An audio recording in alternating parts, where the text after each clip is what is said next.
everybody, and welcome back to my YouTube channel. It has been a long time since I have made a video, but I thought today was an exciting day to sit down and talk about everybody's favorite subject, feeling lost and uncertain about life.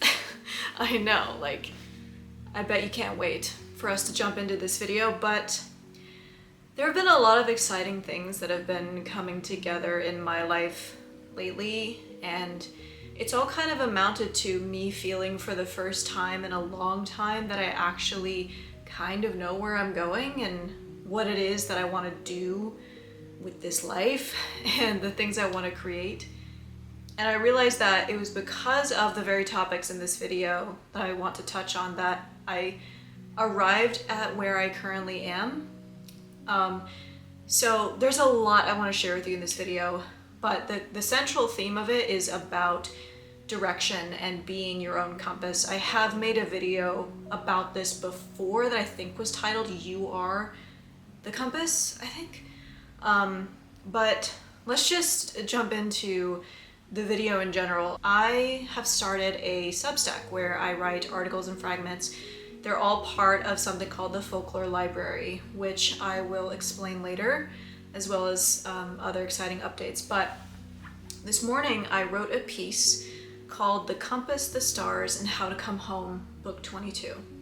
So I thought today would be a little bit of a different video, and I would read you this article. The first part of it is the free portion, and then the second part of it is for patrons of the library on my Substack, but I just wanted to read it to you. So get all cozy, grab a drink and a cozy blanket, and let's read it. The Compass, the Stars, and How to Come Home, book 22. Finding direction in the map you already hold. A compass, a thing that gives us direction. We tell stories about the compass.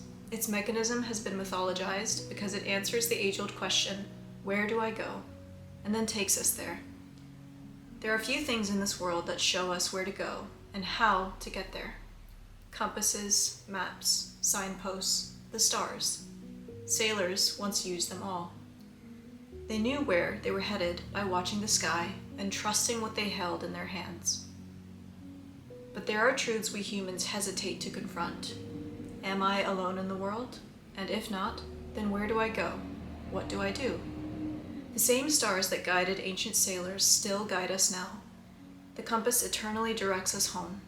Both tell the same story they always have, that there is something ancient and beautiful, always watching, always guiding. The salt in the sea is the same as the salt in our tears. We are not alone.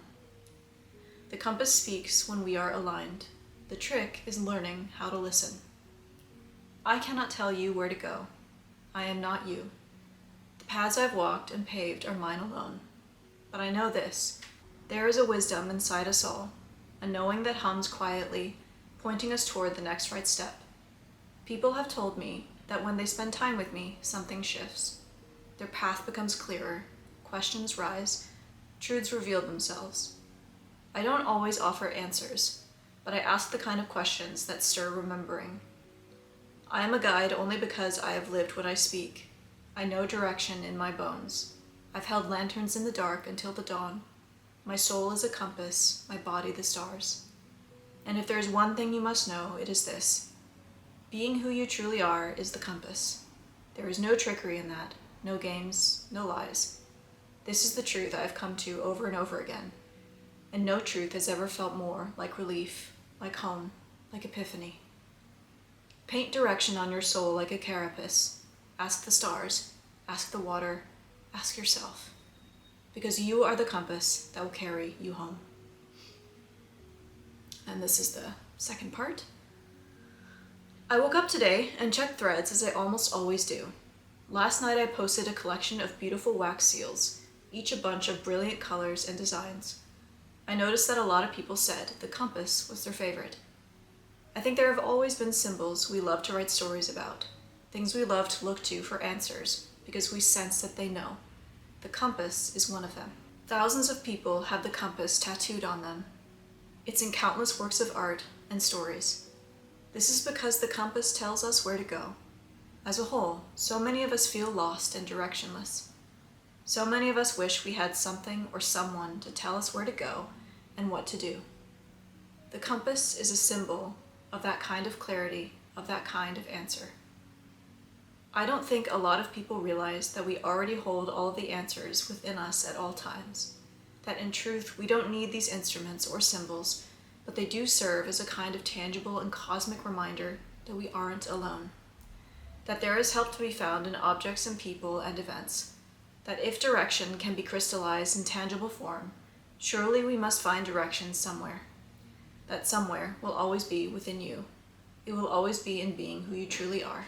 The bits of this piece that talk about the stars and the sea are ways of me trying to relay what I have come to believe is true. We aren't alone. That yes, we do have the answers, but there's also the universe outside of us that directs and supports us. How horrible it must be to believe that this existence is meaningless, that we are alone.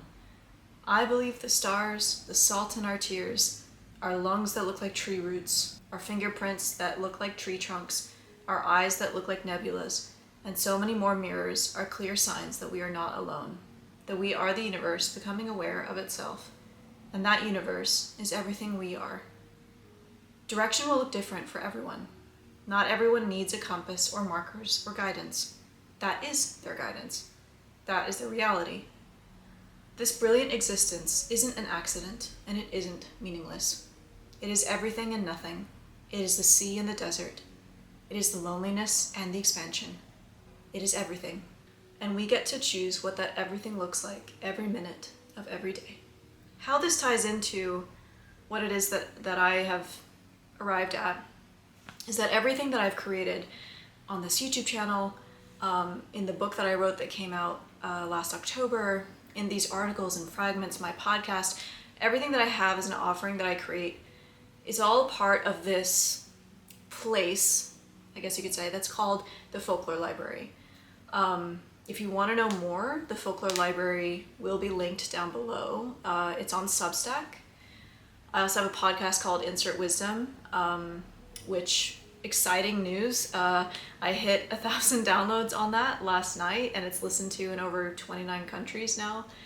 And when I started it, I had no idea that would happen. The only reason I started it, honestly, like, I had always wanted to start a podcast, but it was when people on TikTok were saying to me that they really liked my speaking voice, and that made me think, oh, well, maybe people will enjoy listening to me talk about my life experiences and the things that I've learned over time.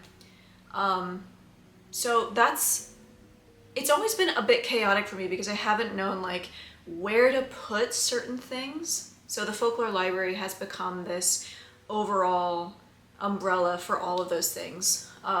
There's an article on my Substack that explains what the Folklore Library is if you would like to learn more about it. It's also a second book that I'm writing, but I don't want to talk too much about that yet. The whole point is that everything I'm talking about, everything I've arrived at recently has been through trial and error, asking myself questions about what works for me and what doesn't. Is this me? Is this not? And then arriving at a kind of clarity and stillness in that, in which I go, oh, there I am. And I know that there are a lot of people in the world who just don't know what they're doing or where they're going, and myself included a lot of the time.